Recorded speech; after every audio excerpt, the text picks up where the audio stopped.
Cash from operation निकाल के दे दो, तो वही वर्किंग तो वही करनी पड़ेगी। चलिए जी भाई, अब concept of tax expense please सुनिएगा, ये 5 मिनट का कॉन्सेप्ट है, इजी है समझने के लिए। सर हमने ये कहा कि भाई हमारे पास प्रॉफिट बिफोर टैक्स XYZ आया 7,50,000 रुपए का, सही है जी। इसके बाद हमने कहा भाई गवर्नमेंट हमारी कहती है कि आप हमें इस प्रॉफिट के ऊपर कोई 30% का टैक्स दे दें। तो हमने कहा भाई हमने इसके ऊपर 30% लगाया, तो देखो कितना आता है, जल्दी बताओ।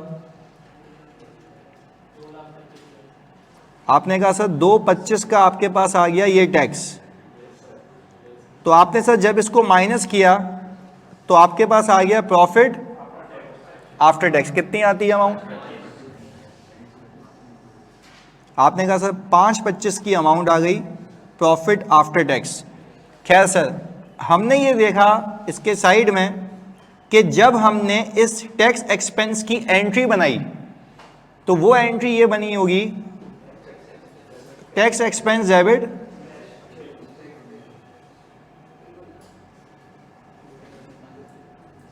और टैक्स पेएबल क्रेडिट।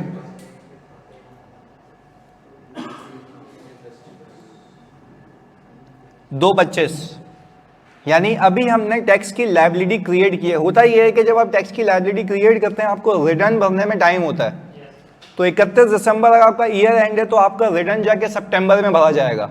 आपके पास 9 मंथ्स का टाइम होता है टू फाइल योर रिटर्न। तो क्योंकि मुझे अकाउंट्स क्लोज करने होते हैं, तो जो भी मेरा प्रॉफिट होता है उसके ऊपर जो एक्सपेंस बनता है टैक्स का, मैं वो रिकॉर्ड करके लायबिलिटी बुक कर लेता हूँ। सेटल कब होता है? वो बाद में। सही है जी, ये बात आपने समझनी है। फिर हमने कहा अब जो आज के बाद हम सीखेंगे वो चीज सीखने की ये है कि ये वाली जो अमाउंट होती है, ये जो प्रॉफिट आफ्टर टैक्स है आपका, ये चला जाता है आपका सीधा सीधा रिटेन अर्निंग के अंदर। इससे पहले हमने क्योंकि टैक्स का कॉन्सेप्ट नहीं सीखा था तो हमने बताया भी नहीं था। भाई शेयर होल्डर के पास जो पैसा बचेगा वो बिफोर टैक्स होगा या टैक्स देने के बाद? टैक्स देने के बाद। तो वो ये रहा। तो आज के बाद आप लोग ख्याल रखिएगा कि जब भी आप रिटेन अर्निंग का अकाउंट बनाएंगे for the sake of calculating dividend, तो वहां पे प्रॉफिट बिफोर टैक्स पार्ट नहीं होगा, आफ्टर टैक्स होगा। तो हमने पहले ये सीख लिया। अब खैर मैंने ये कहा कि सर इस एग्जाम्पल के अंदर आपको वो कहेगा ये कि भाई कंपनी का टैक्स एक्सपेंस ये, प्रॉफिट बिफोर टैक्स ये। पर खैर जब हम कैश फ्लो बनाते हैं तो हम शुरू कहां से करते हैं? प्रॉफिट बिफोर टैक्स में से। तो ये आ गया आपका 7,50,000। सही है जी। अच्छा अब जरा यहां पे समझने की बात, हुआ ये कि आपको बैलेंस शीट दे देगा और बैलेंस शीट के अंदर आपको बताएगा आपका टैक्स पेएबल का अमाउंट। बहुत सुकून से समझिएगा। हमने कहा सर लास्ट ईयर है 2021 और करंट ईयर है 2022। हमने ये देखा कि लास्ट ईयर हमारे पास कुल मिला के जो अमाउंट पड़ी हुई थी टैक्स पेएबल की, वो पड़ी हुई थी 3,25। कितने की? ये लास्ट ईयर का पेएबल है। अच्छा भाई, पर अब अगर मैं इसका टी अकाउंट बनाऊं,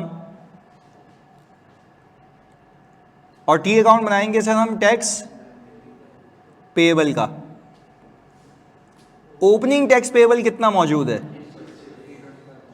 अच्छा अब वही अकाउंटिंग प्रिंसिपल्स ये कहते हैं just like interest expense, expense की वजह से आपका पेएबल, तो इस साल आपका टैक्स एक्सपेंस कितना है? 2,25। ये था ना, देखो टैक्स एक्सपेंस पीएनएल में भी आता। तो आप क्या करेंगे, पीएनएल से टैक्स एक्सपेंस उठा के 2,25 की अमाउंट यहां फेंक देंगे। इससे आपकी लायबिलिटी क्या हो गई? अब आप यहां पे केयरफुली देखें, अब आपको कुल मिला के आई बिलीव कि 5,50 पे करना है, यानी 5,50 इस कंपनी की लायबिलिटी बन चुकी है इस साल के एक्सपेंस के बाद। और अगर मैंने जाके क्लोजिंग देखा तो क्लोजिंग मुझे दिखता है 2 लाख रुपए का। मैंने यहां पे लिख दिया सर 2 लाख रुपए। तो बाकी क्या हो गया? कितने का? 3 हुआ ना सिर्फ, ओके 350। हमने कहा सर ये 350 इस बार क्या हो चुका है, अच्छा ये जो पे हो चुका है इसकी एंट्री ये बनी होगी टैक्स पेबल डेबिट और कैश 350 से। अच्छा अब बारी आती है कैश फ्लो की, अब बारी आती है कैश फ्लो की। अब मैं आपसे ये पूछ रहा हूं कि टैक्स के रिलेटेड आप बाकी सारी चीजें अपने दिमाग में रखें, वो अपनी जगह एग्जिस्ट करती हैं। टैक्स के लिए बहुत फोकस होकर तुम मुझे बताना, मैंने शुरू कहां से किया था, बिफोर टैक्स से। बिफोर टैक्स, बिफोर टैक्स का मतलब ये है कि इसमें से एक्सपेंस माइनस नहीं हुआ हुआ। वापस से, बिफोर टैक्स का मतलब ये है कि इसमें से टैक्स एक्सपेंस माइनस। तो मैं यहां पे आप लोगों की याद दहानी के लिए लिख लेता हूं कि नो टैक्स एक्सपेंस एडजस्टमेंट। यहां पे टैक्स एक्सपेंस को आप ऐड बैक नहीं करेंगे क्योंकि आपको इंपैक्ट जीरो करने की नीड ही नहीं है। आप सोचें अगर आप प्रॉफिट बिफोर टैक्स से शुरू करते हैं उसमें से इंटरेस्ट माइनस हुआ होता है, आप क्या करते हैं उस इंटरेस्ट एक्सपेंस को, अच्छा उस इंटरेस्ट एक्सपेंस को बच्चों ऐड बैक इसलिए करते हो ताकि उसका इंपैक्ट और फिर पेमेंट अलग से दिखा देते हो।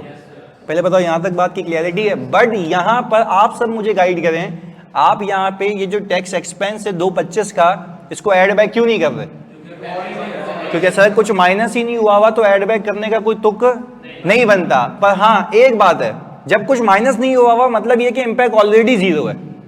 पर क्या मैं ये मान सकता हूं कि नीचे कैश में से, नीचे कैश में से कैश माइनस हुआ हुआ होगा, ऐसा ही है कितना 350 या 225 350। तो मैं अब कैश फ्लो में से आउटफ्लो दिखाऊंगा कितने का 350 का। आखिर बार बताओ 225 क्यों नहीं, क्योंकि सर आप ये कहेंगे कि एक्सपेंस होना अलग बात है, पे होना। यहां पे जो एक्सपेंस था हमारा 225 का, पहली बात तो यह है कि मैं ऐड बैक तब करता उस सूरत में जब मैं शुरू करता प्रॉफिट आफ्टर टैक्स से। तो इसमें भी कोई मुश्किल बात नहीं है, अगर आप प्रॉफिट आफ्टर टैक्स से शुरू करना चाहें बेशक करें, पर उसमें आपको फिर एक चीज करनी होगी, टैक्स एक्सपेंस को क्या करना पड़ेगा, ऐड बैक, ताकि उसका इंपैक्ट और फिर पेमेंट माइनस कर देना। क्योंकि आपको यह पता है कि आपके कैश में से 350 माइनस हो चुका है, तो जबकि अभी तक आपके प्रॉफिट में से माइनस नहीं हुआ क्योंकि आपने प्रॉफिट बिफोर टैक्स से शुरू किया है। प्रॉफिट बिफोर टैक्स आप खुद देखें कितना है 750, और 750 में से टैक्स का 1 रुपया भी माइनस।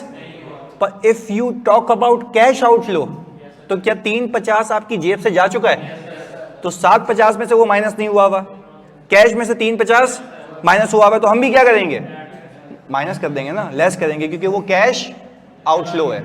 बात क्लियर है। तो अब हम करेंगे ये, प्लीज सुनिएगा। आप यहां पे इसके बाद क्या करते हैं, एडजस्टमेंट्स के बाद वर्किंग कैपिटल चेंजेस पार्क करते हैं। अच्छा वर्किंग कैपिटल चेंजेस पार्क करने के बाद आपके पास एक आंसर आता है कैश फ्रॉम ऑपरेशंस। अच्छा भाई कैश फ्रॉम ऑपरेशंस के बाद आप क्या माइनस करते हैं, अब एक और चीज माइनस करना, टैक्स पेड। और ये टैक्स पेड कितना है भाई 350, तो ये इससे मैच हो जाएगा।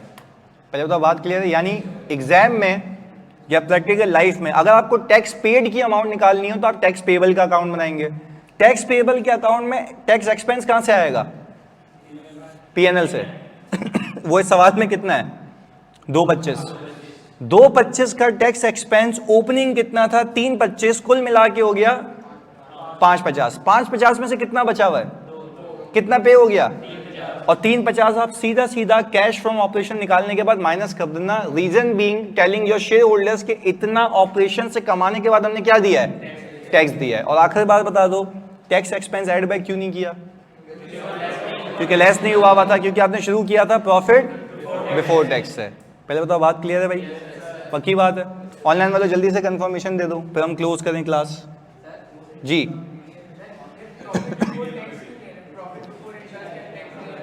ले लो बिल्कुल, फिर इंटरेस्ट भी ऐड बैक नहीं करना, प्रैक्टिस है, इंडस्ट्री प्रैक्टिस अपॉन यू।